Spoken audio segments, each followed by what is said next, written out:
नीतीश जी को आप सभी श्रोता सुनैया भैया चाचा के दीदिया के माता बहन सबके जहाँ तक से हमारा जाता कहाँ से हमें ये से चरण पकड़ के नमस्कार वंदन स्वागत करता है। अगर अगर अगर हमारा से कोई त्रुटियां हो जाई तो एगो छोट बालक समझ के हमके माफ कर हम सबे हम मने इटा चलाई वो बारी ओकरा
सबसे पहले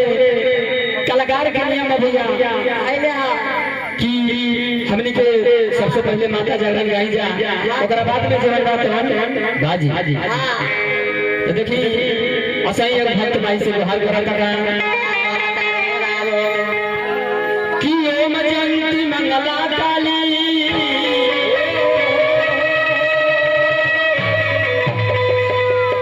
की भागर गाई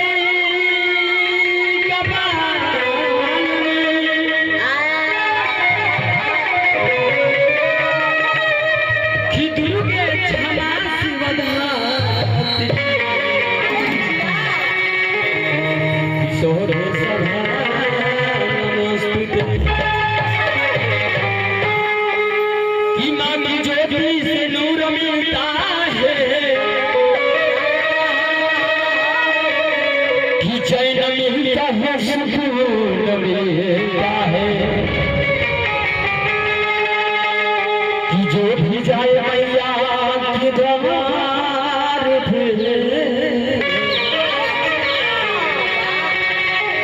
उसे कुछ न कुछ जरूर होता है।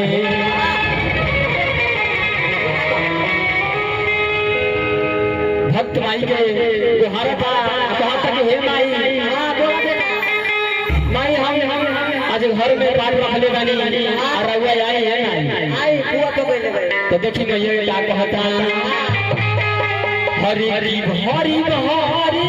आजूरी तनी बैठ जा तोरा कमाई कर नहीं चले बैठा पड़ के बैठ जा बैठ जा हरी हरी हरी हरी आजूरी हरी मोतिया लुटाई रहो अरे कहो हरी हरी हरी आजूरी में अरे मोतिया लुटाई रहो हर की जो हिया शीतल मैया अरे अरना बोलाई रहो हिया शीतल मैया के अरना बोलाई रहो जहिया शीतल मैया के हरी हरी आजूरी में हरी हरी आजूरी में मोतिया लुटाई रहो जहिया शीतल मैया के अरना बोलाई रहो जहिया शीतल मैया के अरना बोलाई रहो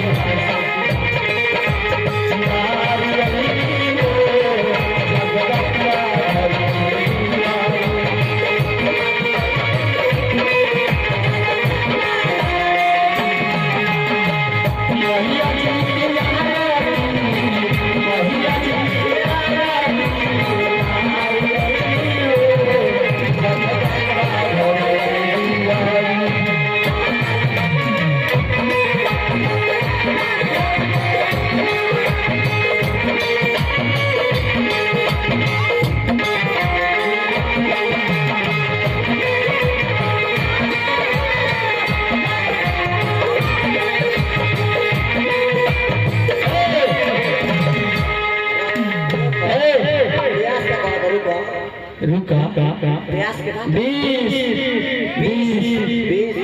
देखिए बोला नहीं कर भाई चाचा जी 10 रुपए का पुरस्कार देनी हमारा तरफ से चाचा का सही फरा फरा प्रास हमनी हमारी से देते हैं 10 रुपया हमारा तरफ से हार्दिक अभिनंदन बंदन स्वागत बा लेकिन भक्त बाहर का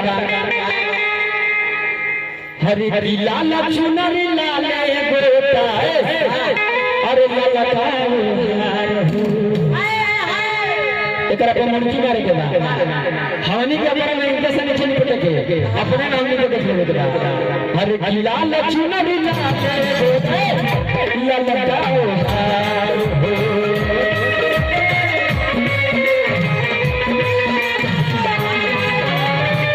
गजन लाल लाल योगी भक्त बिहार हो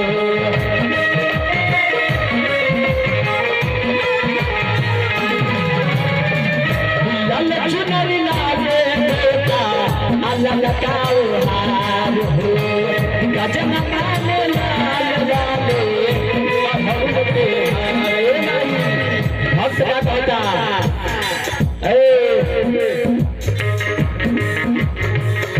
जहुआ जानाई बनाई जहुआ जानाई बनाई हरा जरा हो अजहिया सीता भैया के राजा बोला हो जहिया सीता भैया के राजा बोला हो जहिया सीता भैया के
जहुआ